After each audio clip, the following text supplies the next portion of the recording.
Vamos falar das nossas questões aqui, porque há uma semana do tarifaço anunciado pelos Estados Unidos começar a valer, o governo Trump revelou que tem interesse em minerais estratégicos e nas chamadas terras raras brasileiras. O que a gente está falando? A gente está falando de riquezas do nosso país que são fundamentais para a indústria tecnológica e militar. Esse interesse americano pode abrir aí uma brecha para o governo Lula fazer a Casa Branca, pelo menos, responder a alguma negociação sobre o tarifaço. Enquanto o vice-presidente Geraldo Alckmin adota aí um tom conciliador, o presidente Lula discursa pelo país contra a chantagem de Trump e diz que aqui ninguém põe a mão nos nossos minérios. Quem está com a gente para falar sobre isso é Elisa Claveri. Elisa, bem-vinda, bom dia.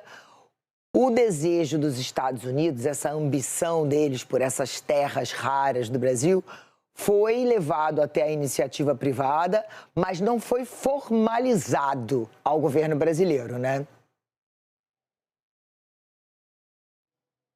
Exatamente, Leilane. Muito bom dia para você, bom dia, Camila, bom dia também a todos que nos assistem. Essa negociação não chegou formalmente ao Palácio do Planalto, mas a gente viu uma fala bastante dura do presidente Lula dizendo que esses minerais que são tão estratégicos estão preservados, protegidos. O presidente Lula voltou, inclusive, a se exaltar contra o presidente Donald Trump.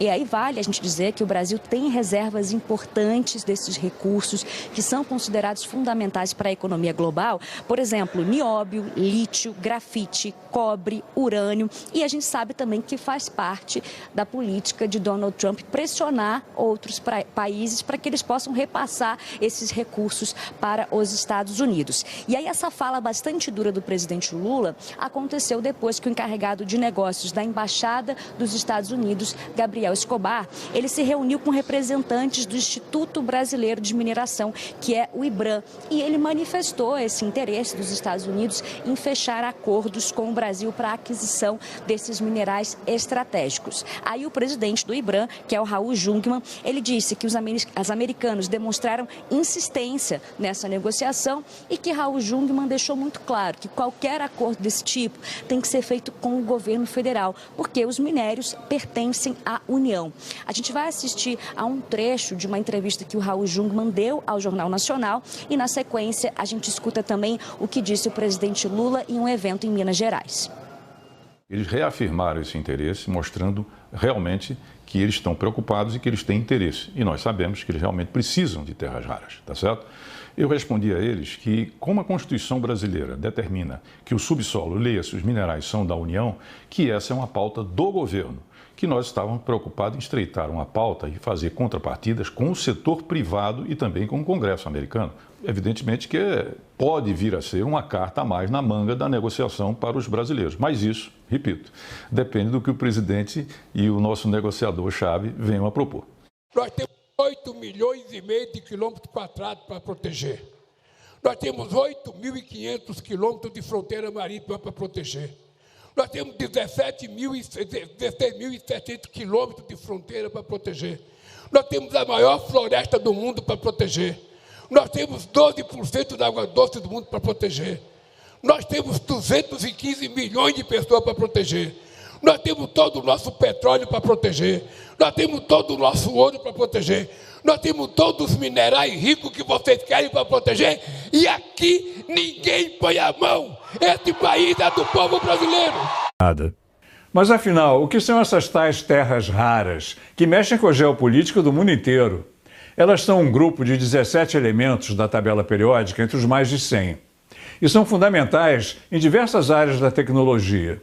Um dos mais cobiçados é o neodímio, que é usado para fazer ímãs superpotentes, essenciais na fabricação de carros elétricos, geradores eólicos e até de armamentos. Aviões militares, em drones, em mísseis, então em submarinos. Então, tudo isso torna esses materiais estratégicos. Os Estados Unidos eram o maior produtor de terras raras até 1990.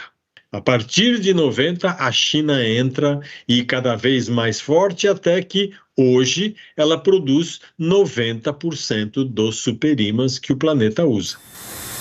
E o domínio chinês vai além da indústria. O país também abriga 40% das reservas conhecidas de terras raras. O Brasil aparece logo atrás, com 25%, mas ainda extrai pouco e responde por só 1% da produção global. Ou seja, um trunfo valioso que os dois países têm nas mãos. E, claro, Trump está de olho. A China tem grandes reservas e investiu nisso. Investiu no desenvolvimento da cadeia produtiva, em minerar as terras raras, separar os elementos, pegar o neodímio, fazer o superímã, e eles estão avançando na direção até de fazer os motores e os automóveis com esses superímãs, né? E o Brasil, como tem 20% das reservas mundiais, isso é uma oportunidade. Estamos diante de um momento crucial. Um momento que exige de cada um de nós não apenas atenção, mas uma profunda reflexão sobre o futuro da nossa nação. De Washington, ecoam vozes que tentam ditar os rumos do nosso destino. Vozes que, sob pretexto de acordos e parcerias, buscam, na verdade, impor sua vontade. Donald Trump, com sua retórica incisiva e suas ameaças de tarifaço, aponta o dedo para o Brasil, como se fôssemos uma colônia a ser explorada, um quintal a ser comandado. Mas pergunto a vocês, somos nós, brasileiros, um povo que se curva diante de imposições externas? Somos uma nação que negocia sua soberania em troca de migalhas? Deixe sua opinião nos comentários. Até o próximo vídeo.